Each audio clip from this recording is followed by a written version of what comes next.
फंस चुकी थी। उसके बाहर निकलने के सारे रास्ते बंद हो चुके थे। फिर अगली सुबह लोगों ने पाया कि वो लड़की अभी भी बस की सीट के नीचे सहमी हुई बैठी है और अजीब तरीके से इधर उधर देख रही है।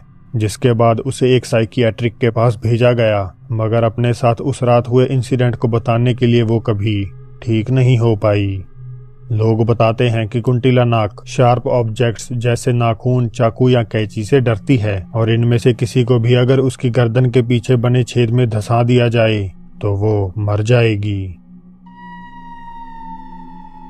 इंडोनेशिया की एक फेमस भूत का नाम है सुस्टर नगेसोट यानी रेंगती हुई नर्स, मगर कुछ जगह इसे सुस्टर नीरा तो कहीं पर इसे सुस्टर गेपेंग भी कहा जाता है। अब किसी को इसका एग्जैक्ट नाम तो नहीं पता, मगर उसकी कहानी कुछ इस प्रकार है। एक बार की बात है, कोई सुंदर नर्स एक पुराने अस्पताल में अपनी नाइट शिफ्ट पर थी और इस सुनसान रात में जब वे लेबोरेटरी की तरफ बढ़ रही थी तो ड्यूटी पर मौजूद एक डॉक्टर ने उस पर हमला कर उसके साथ अपने गलत इरादों को अंजाम दिया, जिसके बाद उसने बुरी तरह उसकी टांगों को काट डाला ताकि वे चल ना पाए।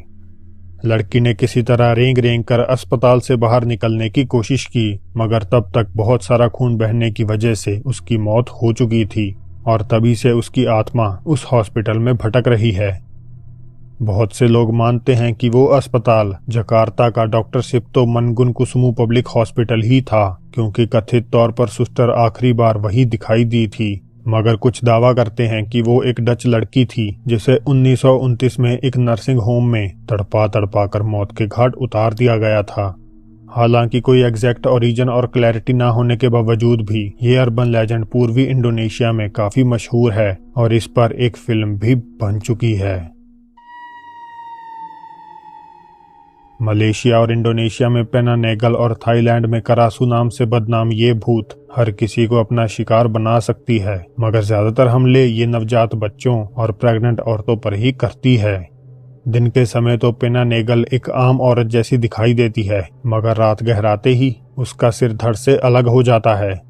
सिर के पीछे अपने आंतरिक अंग लटकाए पेनानेगल खाने की तलाश में निकल पड़ती है और जहां कहीं भी उसे मनचाहा शिकार मिलता है तो वो अपनी लंबी इनविजिबल जीभ का इस्तेमाल कर उसका सारा खून चूस जाती है, और जो कोई उसके हमले से किसी प्रकार बचकर जिंदा रहता है तो वो हमेशा के लिए एक लाइलाज बीमारी का शिकार हो जाता है।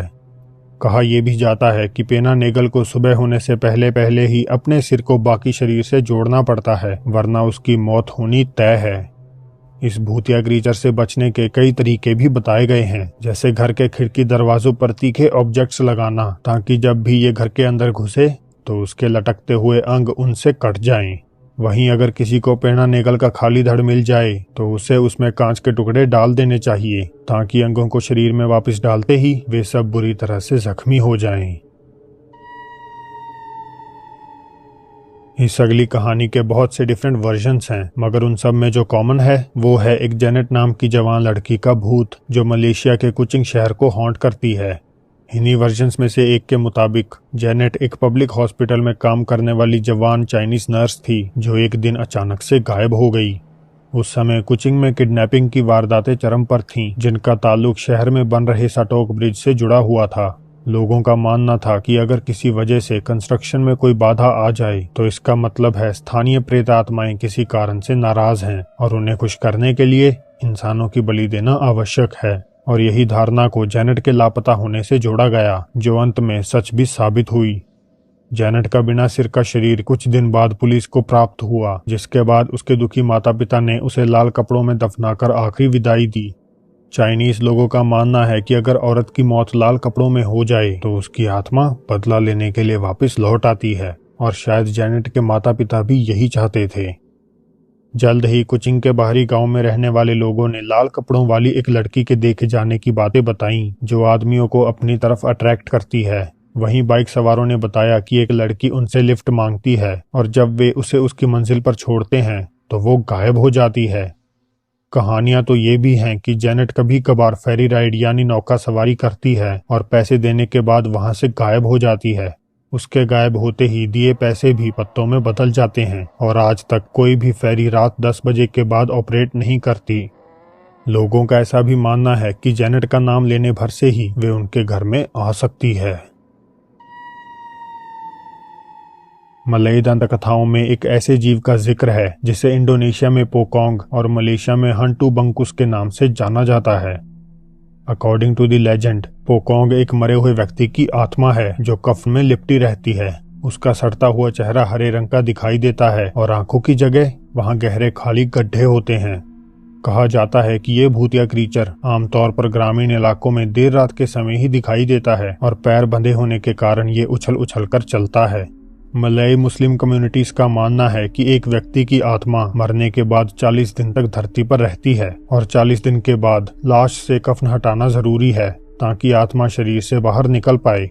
पर अगर ऐसा नहीं किया जाता तो डेड बॉडी ही कब्र से निकलकर एक पोकोंग बन जाती है।